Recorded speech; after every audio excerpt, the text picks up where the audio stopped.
Assalamualaikum warahmatullahi wabarakatuh.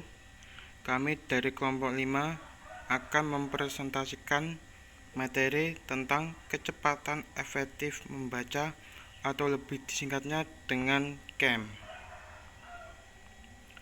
Kelompok 5 terdiri dari Slamet Khairun Najib, saya sendiri, Naura Rahmadani, Vina Solihah. Selanjutnya saya berikan kepada pemateri. Hakikat dan fungsi KEM. Katanya, dengan membaca lambat, pemahaman seorang terhadap isi bacaan akan semakin baik. Sebaliknya, dengan membaca cepat, pemahaman akan terhambat. Tentu saja anggapan itu tidak benar. Kegiatan memahami bacaan pada hakikatnya sama dengan kegiatan mengalami tuturan. Contoh tuturan yang dilakukan secara kontras, yang satu menunjukkan tuturan dengan kecepatan biasa atau wajar, sedangkan yang lain dengan menunjukkan tuturan kecepatan tinggi.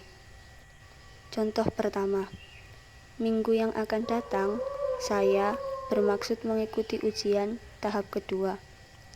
Tutur ini diucapkan berdasarkan satuan-satuan ide yang ditandai oleh pembatasan pembawa taskastra katra dalam bentuk kelompok-kelompok kata dengan kecepatan sedang tinggi.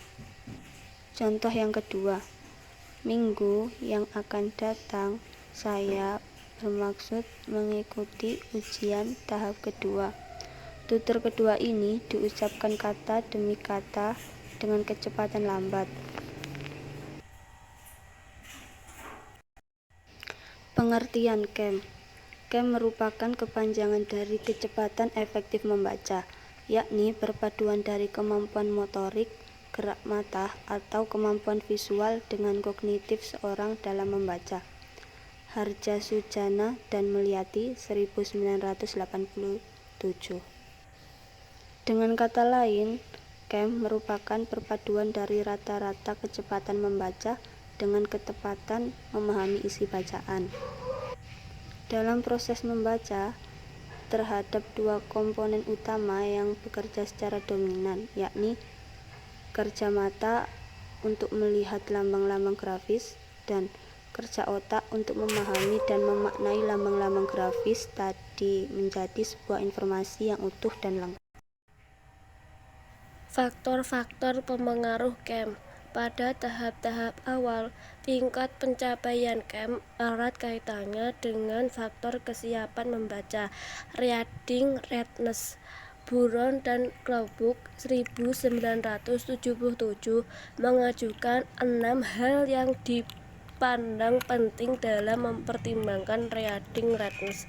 Keenam hal tersebut meliputi A. Fasilitas bahasa lisan, B. Latar belakang pengalaman, C. Diskriminasi auditori dan diskriminasi visual, D. Intelijensi, E. Sikap dan minat, F. Kematangan emosi dan sosial.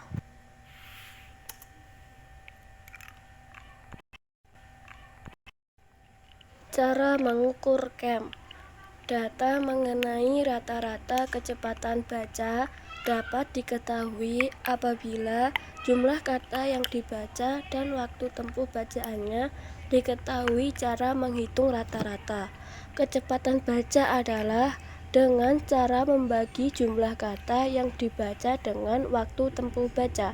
Sebagai contoh, jika seseorang dapat membaca sebanyak 2.500 perkataan dalam waktu 5 menit, artinya kecepatan rata-rata baca pembaca tersebut adalah 500 kpm.